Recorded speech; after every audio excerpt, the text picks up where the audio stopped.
Peuple de la Terre, bonsoir. Bienvenue dans ce 105e numéro de Star Nation News. Cette semaine, nous allons parler d'un grand changement dans notre galaxie concernant un ancien empire, l'Empire Anar. Quelles ont été les conséquences de la chute d'un autre empire régressif, celui des Sicars, dans notre galaxie? Nous le découvrirons dans ce numéro 105 de Star Nation News.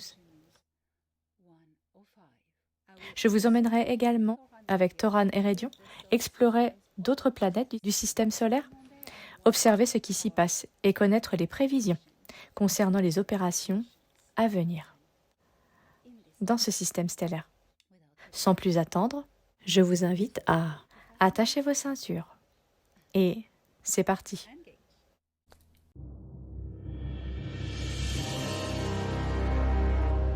Fédération galactique des mondes.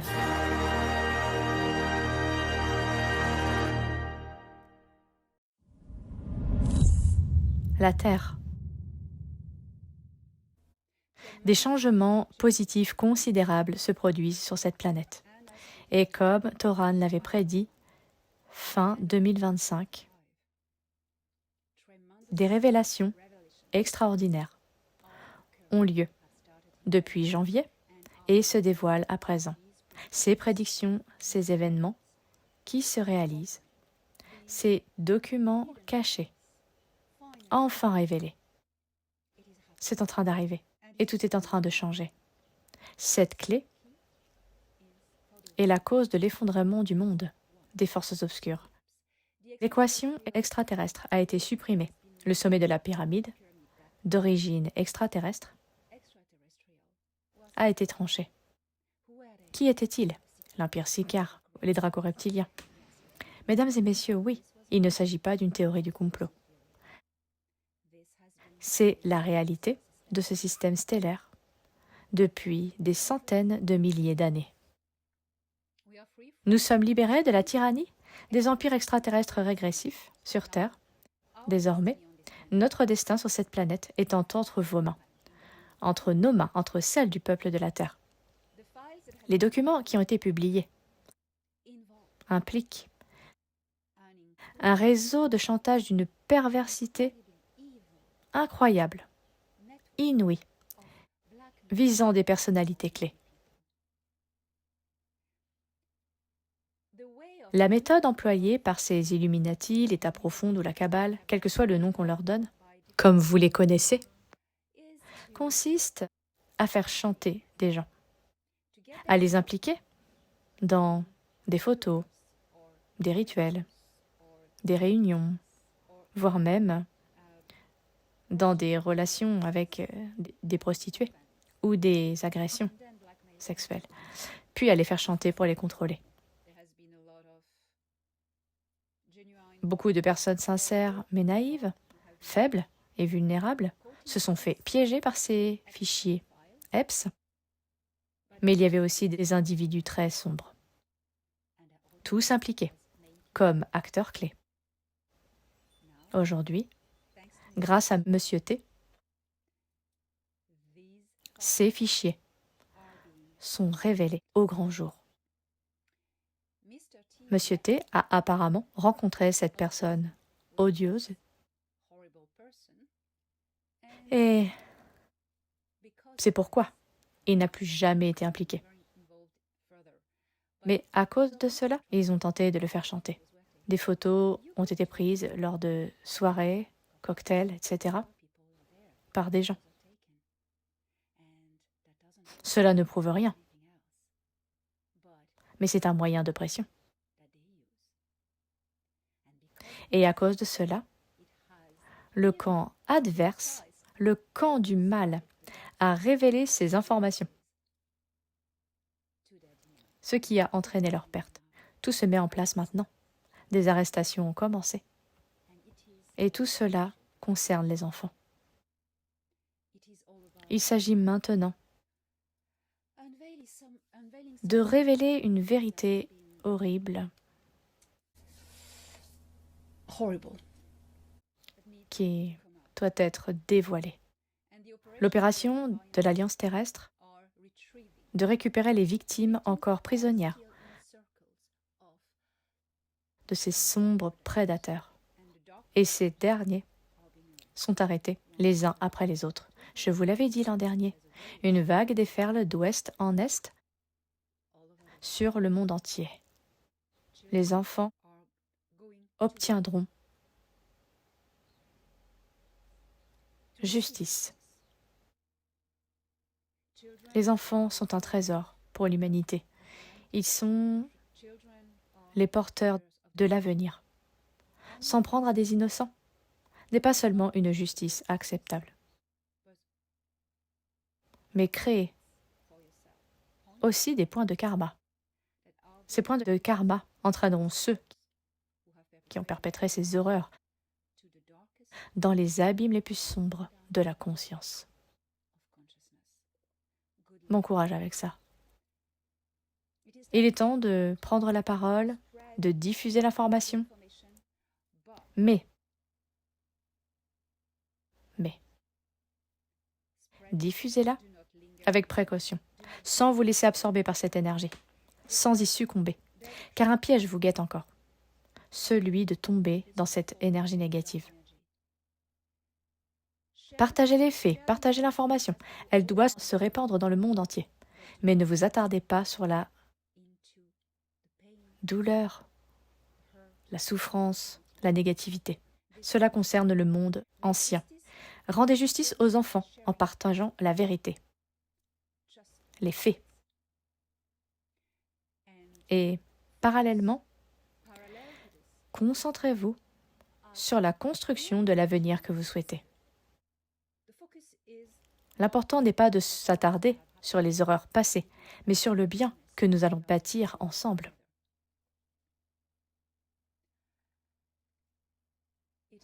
Il s'agit, et il s'agissait toujours, des enfants, car ce sont eux les architectes.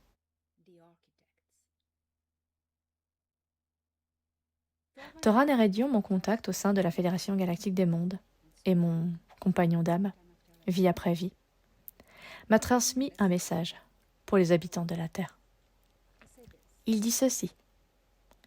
Dis aux terriens qu'ils sont sur le point d'entrer dans l'ère de la conscience. Des distractions ont jalonné leur chemin, mais ils ne se laisseront pas distraire. Ils concentreront leur attention sur le seuil de la conscience. C'est quelque chose d'intérieur que seuls peuvent trouver et traverser. Système solaire. Toran Erédion m'a également transmis ce message concernant des événements en cours et à venir dans le système stellaire. Il a dit ceci. Les premières missions habitées vers Mars ont entamé leurs préparatifs logistiques pour un avenir proche. Les équipages sont sélectionnés selon un protocole très strict de compétences, notamment scientifiques et techniques. Les missions sont actuellement planifiées et projetées dans un avenir proche. Les anneaux de Saturne sont désormais le théâtre d'opérations minières menées par l'Alliance terrestre.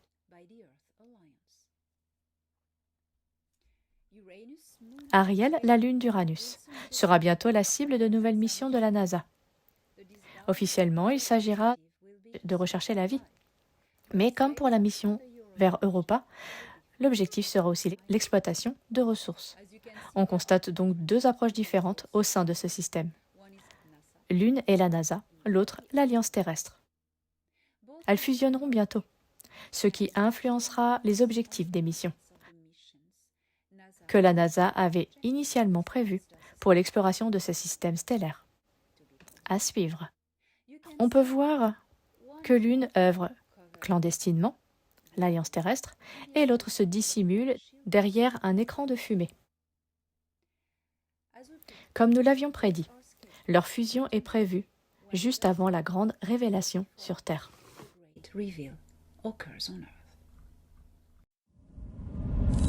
Notre galaxie. Toran Erédion nous dit que notre galaxie est magnifique. Voici ce qu'il dit.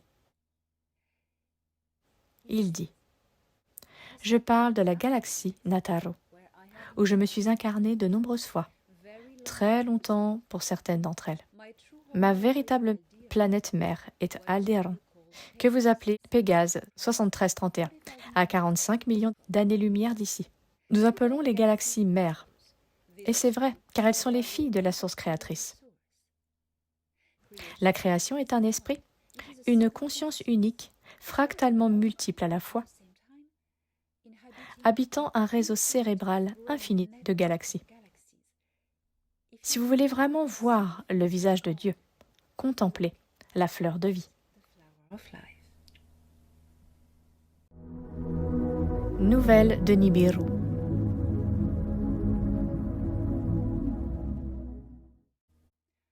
Le prince Anar Ea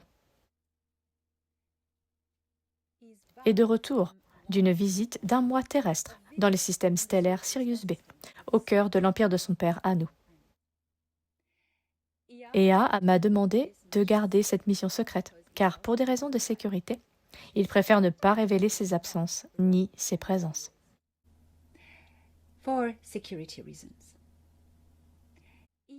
Ea quitta ce système stellaire à bord de sa navette, à bord d'un cargo, vers le système stellaire Sirius B.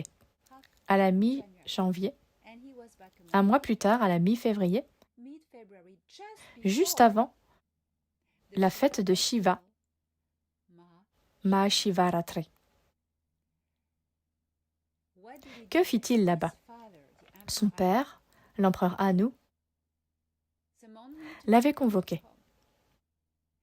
Il voyagea avec sa petite nièce Inanna, car celle-ci s'initie à la politique de l'Empire afin d'y jouer un rôle à l'avenir. Ea fut convoqué par son père Anu au sujet des profonds changements politiques que ce dernier s'apprêtait à entreprendre. Ces grands changements politiques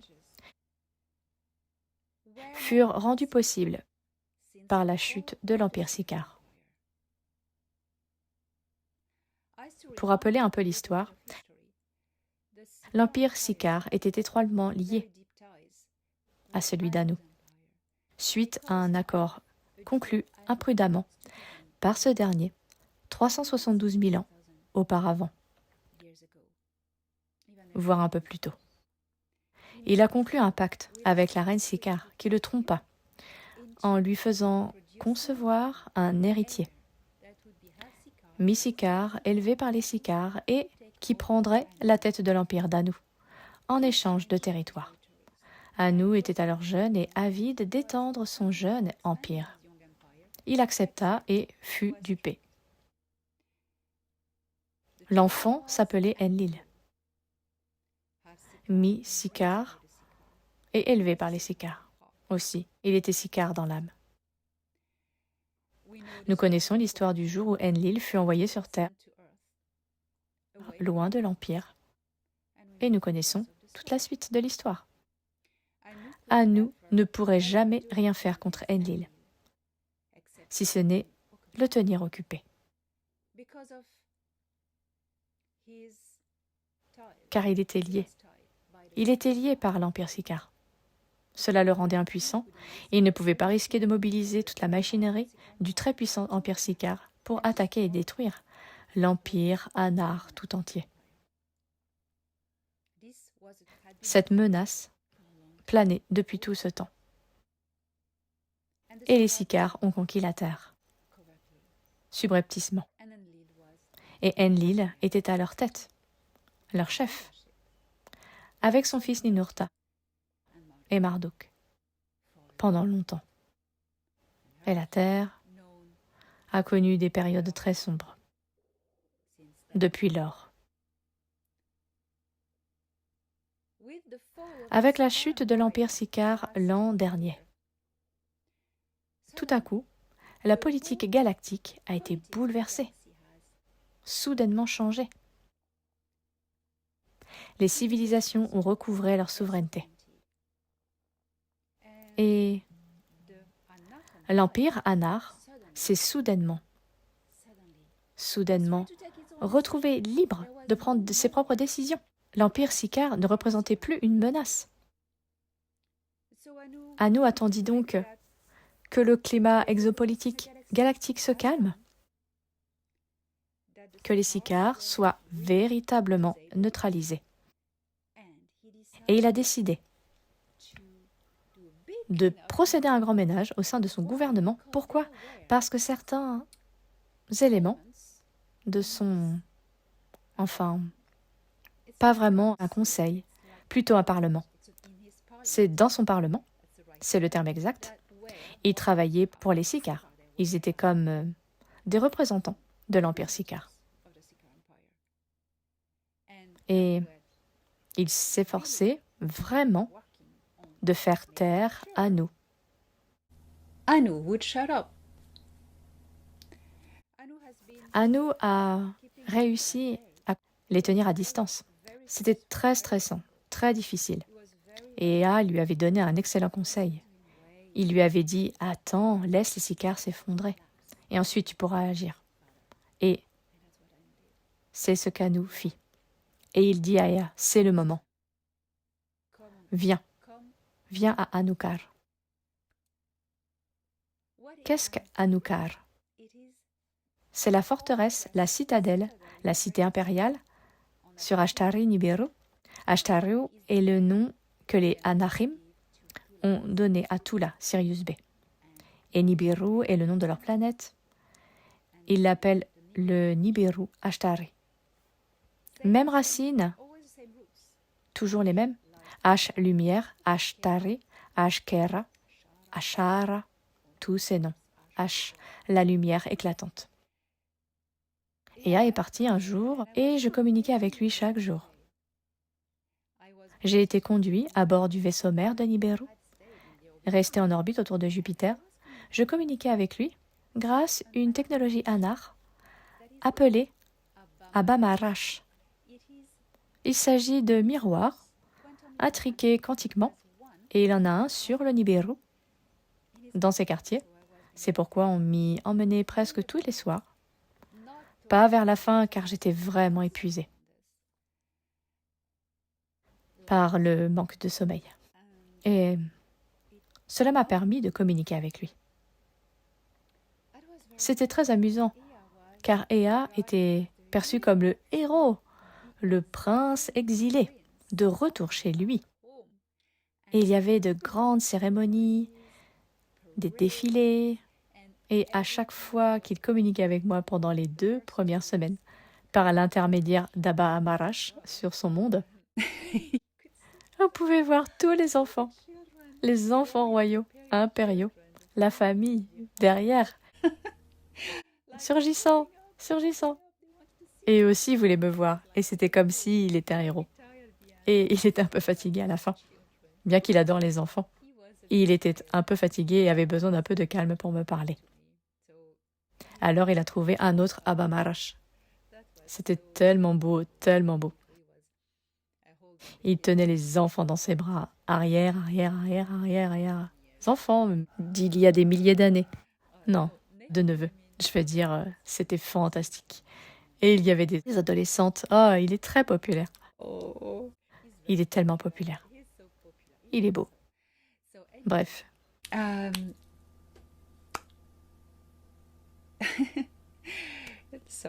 Désolée.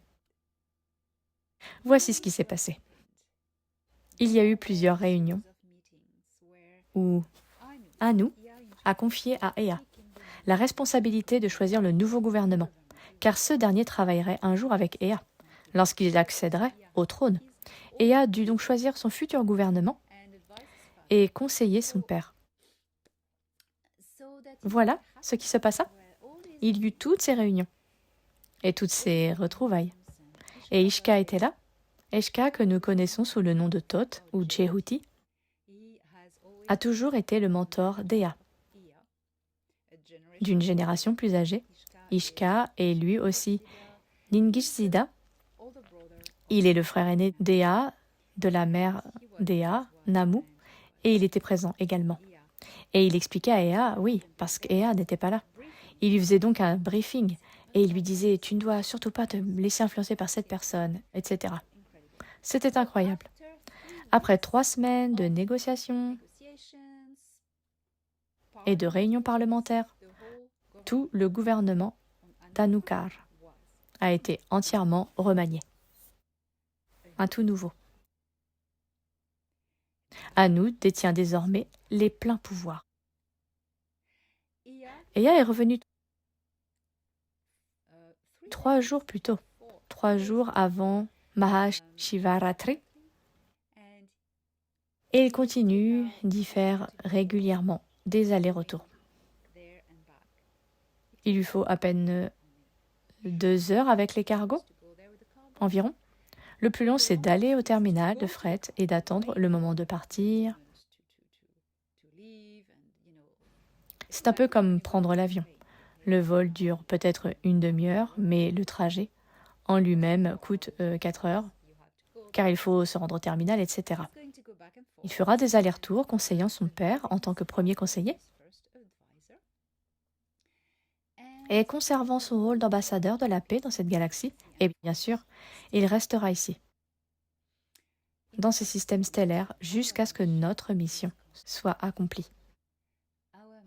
Notre mission est de réparer les torts qu'Anu a causés sur cette planète, de dissiper les illusions et de guider l'humanité vers le seuil de la vérité et de la libération. J'ai enfin eu l'occasion de parler à Anu. Je connaissais cet homme d'une vie antérieure. Mais quand Ea est revenu sur son vaisseau, je lui ai rendu visite et il était en pleine conversation avec son père depuis ses quartiers. C'était à son tour de se tenir là où j'avais l'habitude de me tenir devant la Bamarash. Et de l'autre côté, c'était son père et j'ai vu Anu dans une lumière vive et j'ai dit « Oh non, non, non, non ». Et quand je me suis retournée, j'ai vu comment cela a été fait. Il y a des balcons et on peut apercevoir un peu les appartements d'Ea depuis les appartements voisins. Et il y a des jardins en contrebas. Et j'ai vu Ea se tourner vers moi, me présentant à son père. Et j'ai répondu « Hors de question.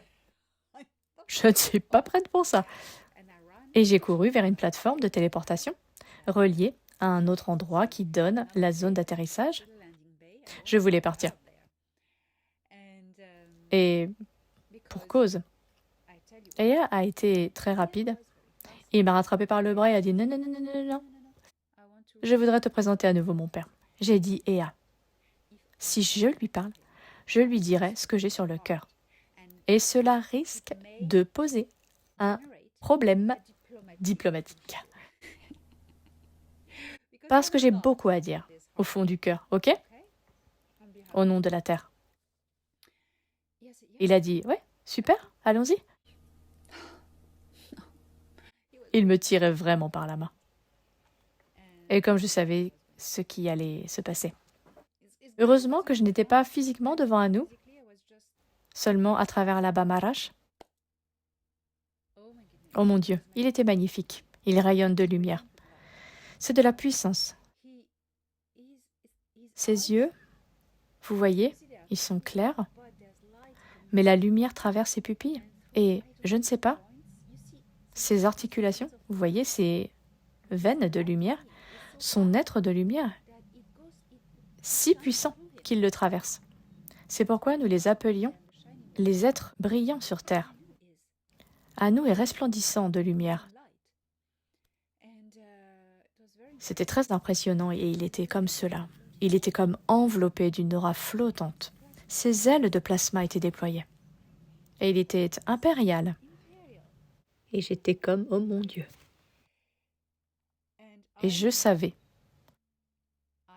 que je n'avais pas à m'incliner, car ce n'est pas notre enseignement, ce n'est pas notre philosophie. Nous ne nous inclinons pas, nous n'encourageons personne à s'incliner devant qui que ce soit. Il n'y a pas de Dieu. Et la hiérarchie n'est qu'une question de respect. Ce n'est pas une question de supériorité. Ce sont des personnes qui ont pour fonction de guider les autres. Et c'est ce qu'est Anu. Il est le berger de son peuple. Eh bien, je l'ai salué d'un hochement de tête, à la manière royale. Et nous avons discuté. Sa voix était grave et résonnante. Je lui ai dit, la raison pour laquelle votre fils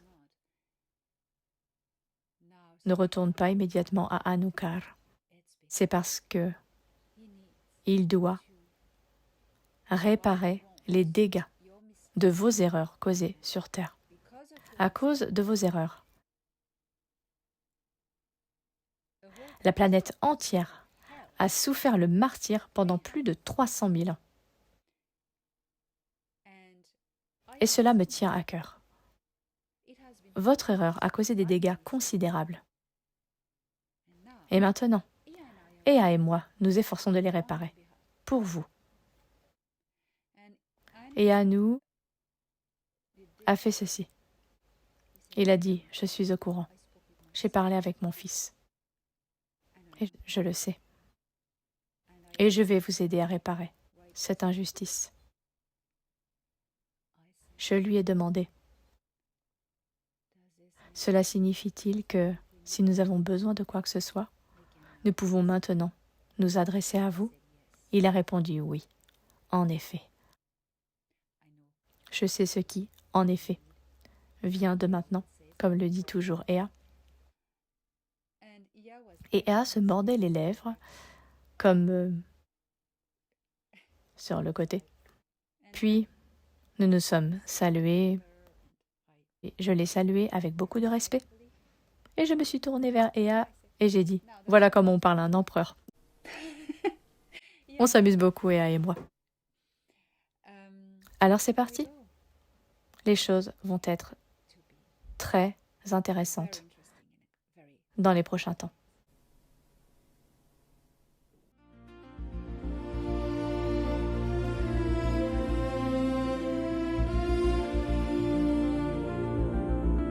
Un mot de l'émissaire.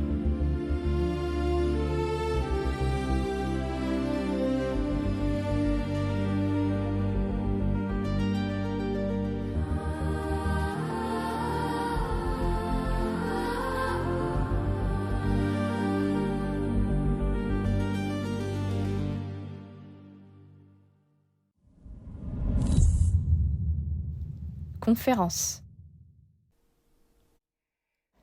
Je vous invite à Pétos, en France, les 9 et 10 mai,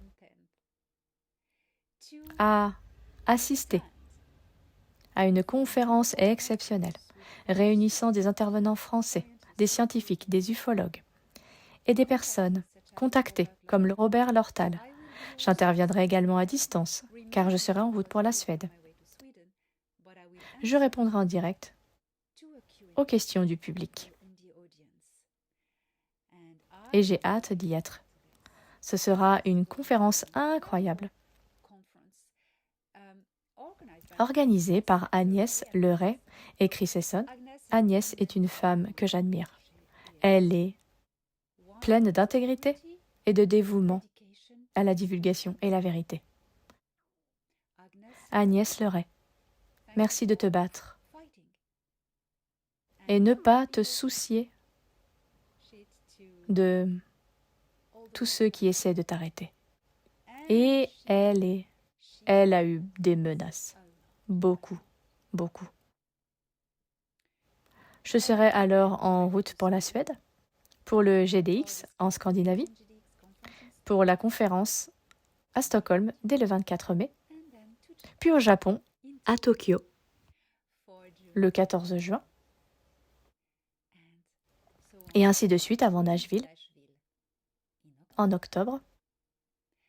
Et qui sait ce qui va se produire entre les deux? Et je vous tiendrai au courant parce qu'il y a d'autres plans. Je voudrais aborder un sujet brûlant qui a suscité quelques remous.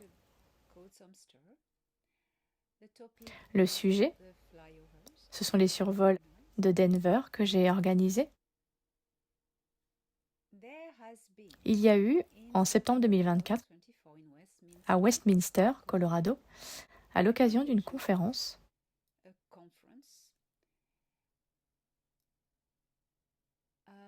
je ne nomme pas les conférences et les gens encore parce que je suis attaquée par ces gens tout le temps.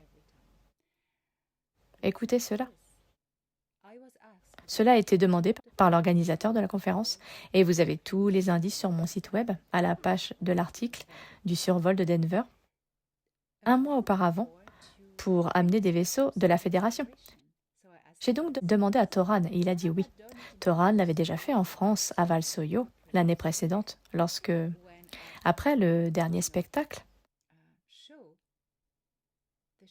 les vaisseaux sont arrivés et que tout le monde a pu voir une trentaine de vaisseaux. Nous avons finalement arrêté de compter après 30. Ils planaient au-dessus du site. C'était incroyable. C'était un événement réunissant des familles des étoiles. Et chacun pouvait connecter ses familles des étoiles. Cela avait été annoncé par Toran pendant le spectacle et c'est arrivé. Et alors, l'organisateur de la conférence américaine le souhaitait également. Alors j'ai dit oui, d'accord. Et Toran a dit d'accord, pas de problème, et un seul. Alors Toran m'a dit, je vais le faire pour toi, pour prouver que tu es vraiment celle que tu prétends être, et je vais organiser quelque chose d'exceptionnel. Toran a travaillé beaucoup. Il a dû demander des autorisations. Il est allé au NORAD.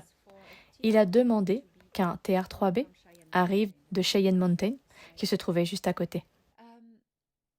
Il a beaucoup travaillé. Il a organisé 3 flottes de vaisseaux spatiaux, comme il l'a annoncé.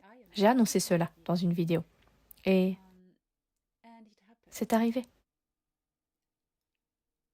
C'était tellement spectaculaire. Moins de 1000 témoins qui ont filmé avec leur téléphone et pris des photos, ont pu le voir, expérimenter les vaisseaux spatiaux au-dessus des nuages, avec des lumières vives, volant, faisant des formations, se séparant et revenant, allant, venant, et un TR-3B volant à basse altitude en faisant clignoter sa lumière à tour de rôle. 1, 2, 3, 1, 2, 3. C'était merveilleux. Tout le monde était en admiration. Et c'était une victoire pour moi de prouver qui je suis vraiment. Cela n'a visiblement pas fait la une des journaux car l'information a bien sûr été étouffée par des opérations sombres. Bien sûr.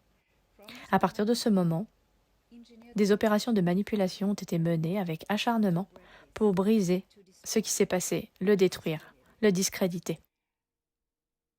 Jusqu'à ce que la semaine dernière,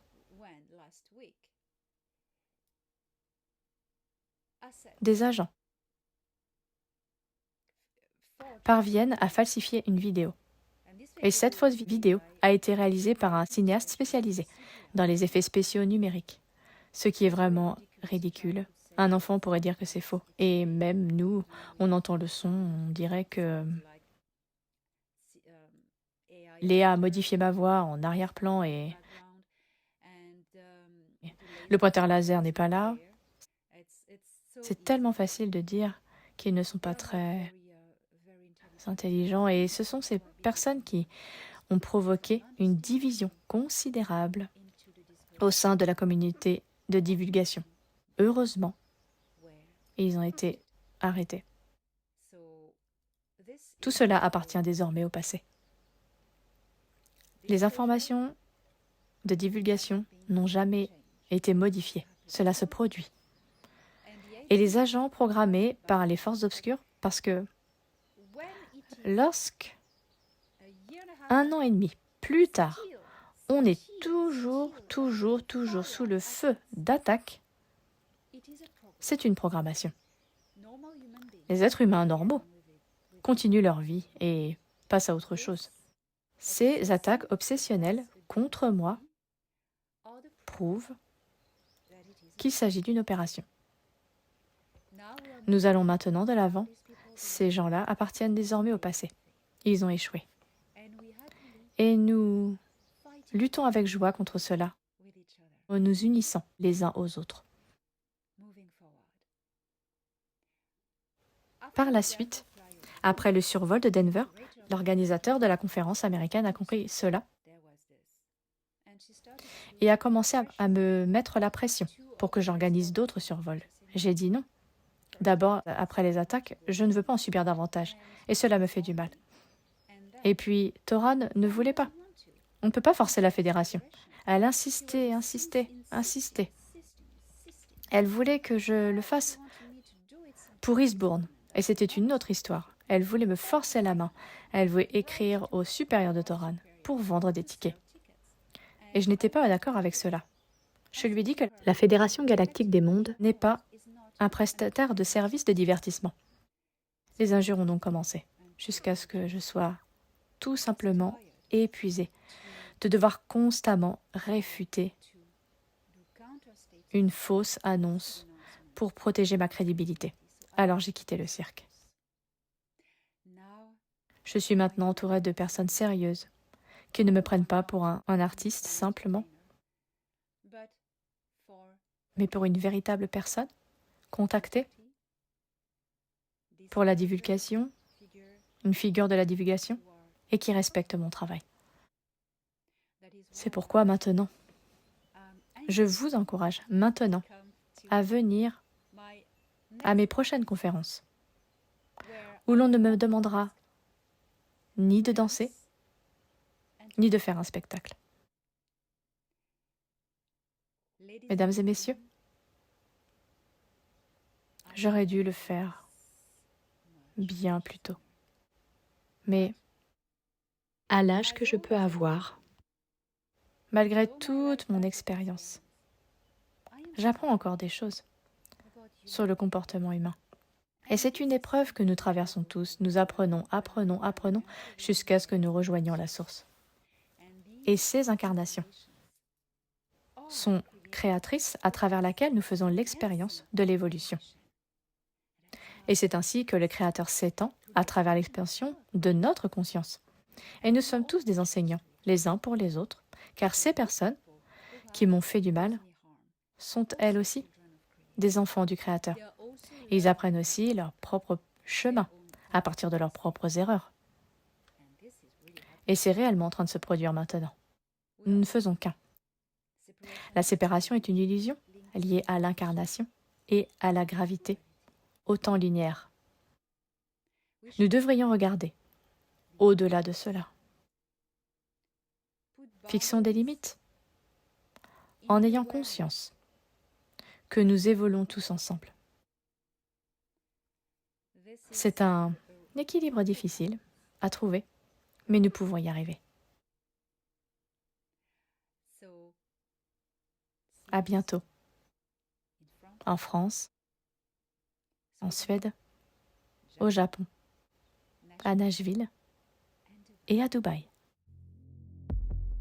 Veronica Lynn. Veronica Lynn est une des femmes les plus courageuses que je connaisse. Elle a osé fièrement se tenir contre les agences qui ont engendré la division en ce moment. Ancienne recrue elle-même, elle sait comment en reconnaître une. Après la vidéo falsifiée qui a été publiée sur Internet dans l'intention de nuire à la crédibilité d'Elena Danaan, Veronica Lynn, qui a rencontré ces personnes à plusieurs reprises, s'est exprimée le 24 février 2026 dans une publication originale sur Facebook. Le lien est sur l'écran. Vous n'allez certainement pas aimer la vérité, mais je vais la dire de toute façon. Nous avons constaté une profonde division au sein de la communauté des lanceurs d'alerte et particulièrement parmi les chercheurs et les personnes qui formaient une véritable famille lorsqu'ils se réunissaient lors de conférences telles que le GESIC. Je considère ces personnes comme des amis et des collègues. Depuis que mes souvenirs de l'époque où je les côtoyais lors de ces conférences me sont revenus, je peux affirmer avec une certitude absolue que cette division n'était pas naturelle. C'est une opération. La plupart des gens seraient choqués d'apprendre qui étaient les acteurs clés et à quel point le milieu de la divulgation était infiltré. Avant de me battre pour ma liberté, mon rôle au sein de mon agence était celui de mule de données entre les États-Unis et les pays étrangers. Cette perspective m'apporte une clarté que beaucoup n'ont pas. J'ai tellement de choses que j'aimerais pouvoir vous partager. Cependant, les informations ci-dessous concernent des publications récentes qui tentent de discréditer le survol de TR-3B à Denver sur le site du GESIC par Danny Anderson. Je ne peux tout simplement pas rester silencieuse sur ce sujet. Toute personnalité publique qui discrédite agressivement le survol proposé par Elena Danaan participe à une opération, consciemment ou inconsciemment. L'objectif de cette opération est de ralentir les véritables révélations. Et c'est précisément pourquoi Elena est ciblée avec un tel acharnement. Le survol était absolument réel. Les 1100 personnes qui y ont assisté ont eu de la chance. Et ce n'était pas la première fois qu'Elena organisait une expérience similaire, à la suite d'une conférence en Europe. J'aurais souhaité que beaucoup plus de gens puissent ressentir l'émerveillement et la beauté de ces vaisseaux, et savoir que tant de témoignages de notre communauté de divulgation sont authentiques. Et même si cela s'est passé devant 1100 personnes, l'incident a été la cible d'attaques incessantes et n'a même pas fait la une des journaux. J'aimerais pouvoir en dire plus, mais révéler tout ce que je sais me mettrait en danger. Je sais que ce message risque de susciter des réactions vives, mais ceux qui me connaissent savent que je suis au service de la vérité. Je vous propose ce conseil. Résistez à la tentation de vous décourager au sein de la communauté de divulgation ou des personnes qui divulguent des informations. Elles recherchent ces opérations pour vous instiller la méfiance, vous éloigner de la communauté et diluer votre passion pour la recherche de la vérité.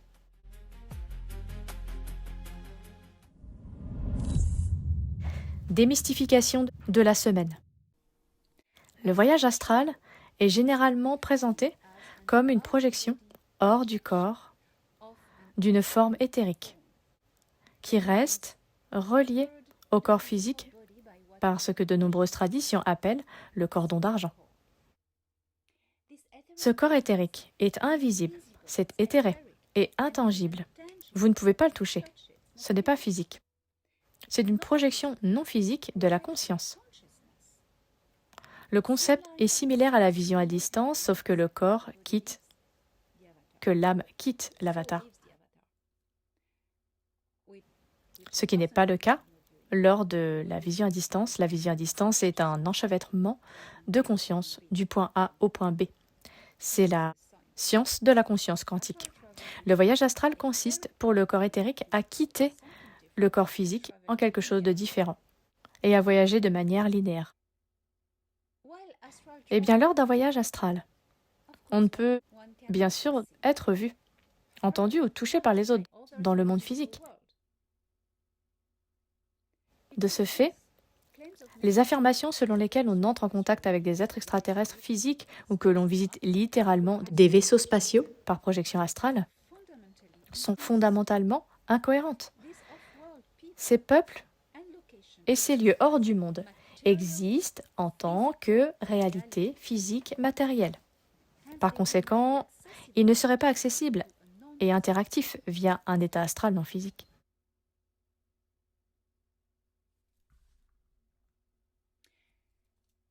Tout comme les fantômes. Ils ne pouvaient ni vous voir, ni vous entendre, ni vous toucher. Sans oublier que le fait que ces vaisseaux et ces installations extraterrestres sont protégés par des boucliers holographiques anti-vision à distance.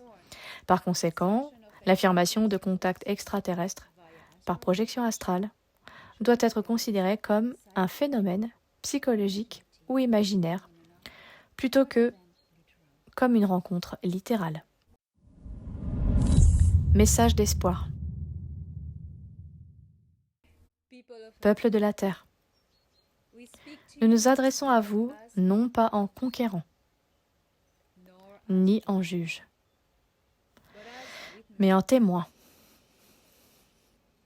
Par-delà les immenses distances qui séparent les étoiles,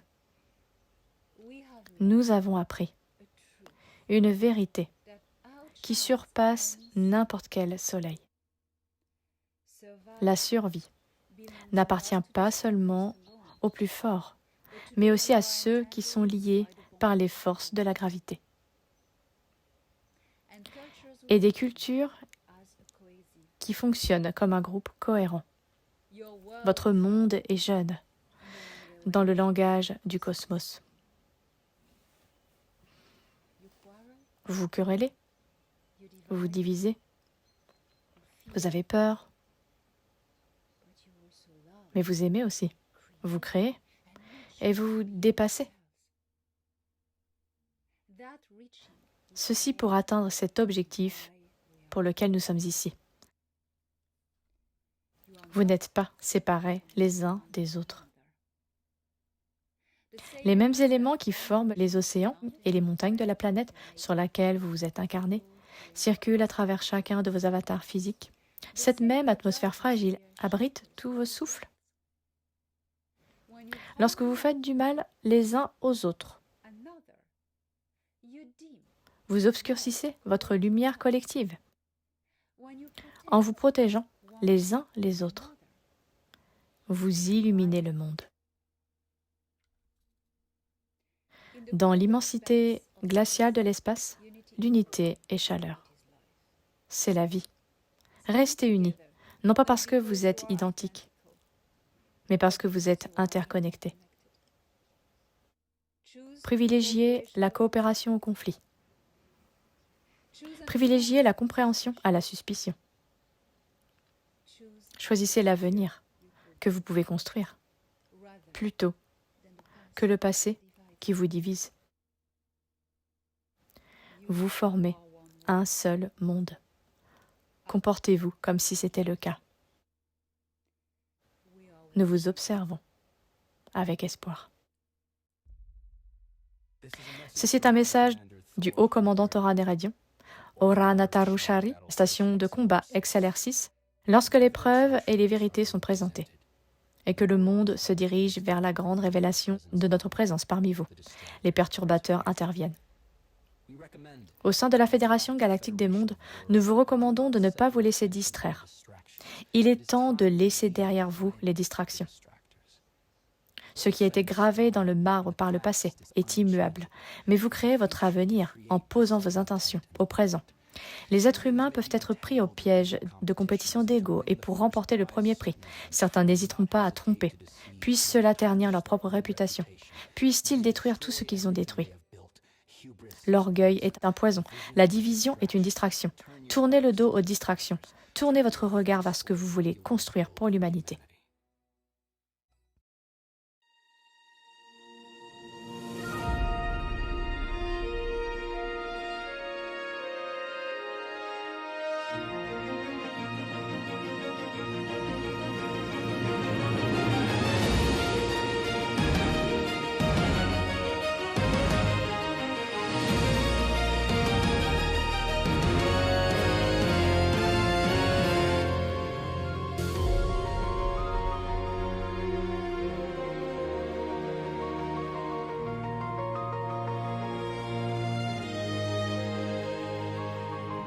Analyzing data. Constellation Caméléon, système stellaire Carieon, Iota Caméléontis, planète Sonia Evelda, culture Cariavelda. Le véritable nom de cette étoile jaune blanche, située à 189,6 années-lumière de la Terre, est un nombre qui désigne la Fédération. Mais les Cariaveldi ont nommé leur système stellaire Carrion et leurs deux mondes d'origine, Sonia et Velda. Les Cariaveldi sont une espèce redoutable et ancienne, façonnée par les deux épreuves destructrices que sont les conflits et l'endurance. Leur civilisation a émergé des plaines cendrées de Velda, un monde hostile et riche en minéraux, où la survie exigeait force, unité et ruse. Ils peuvent être extrêmement dangereux, mais ils ne constituent pas une menace pour l'équilibre de la galaxie. Cependant, ils sont connus pour être en guerre contre d'autres cultures depuis 500 ans. Désormais membres de la Fédération Galactique des Mondes, qu'ils suivent sous étroite surveillance, le chemin étroit qui sépare leur instinct guerrier de la compréhension supérieure selon laquelle la véritable maîtrise réside dans la maîtrise de soi. Ils mesurent environ 2,75 m et ont 4 bras et peuvent vivre jusqu'à 150 ans. Ils ont la peau grisâtre, les yeux clairs et un nez long et fin. Ils portent des vêtements souvent bleu foncé, car c'est un pigment que l'on trouve en abondance dans le sol de Velda. Ils vivent aussi sur Sonia, la deuxième planète de leur système. Cependant, ils sont originaires de Velda, de la troisième planète, qu'ils utilisent désormais comme une installation minière. Ils visitaient rarement la Terre en raison de l'occupation des Sicars. Bien qu'ils apprécient toujours un bon combat, les Cariaveldi ne souhaitent pas s'engager dans un conflit avec les Sicars. Leur flotte et leurs ressources militaires n'étaient pas suffisantes pour une confrontation directe à l'époque. Leurs vaisseaux sont oblongs et argentés. Ils sont plus lents que les vaisseaux de la Fédération, mais ils peuvent résister à de fortes contraintes, telles que les vortex et les voyages interdimensionnels. Ils sont binaires, ovipares, et leur structure sociétale fonctionne selon un modèle de conscience individualisé. Extrait d'Encyclopædia Galactica, volume 2.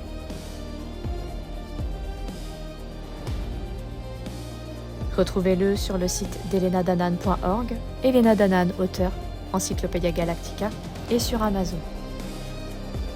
Nous pensions autrefois que la victoire était le silence de nos ennemis.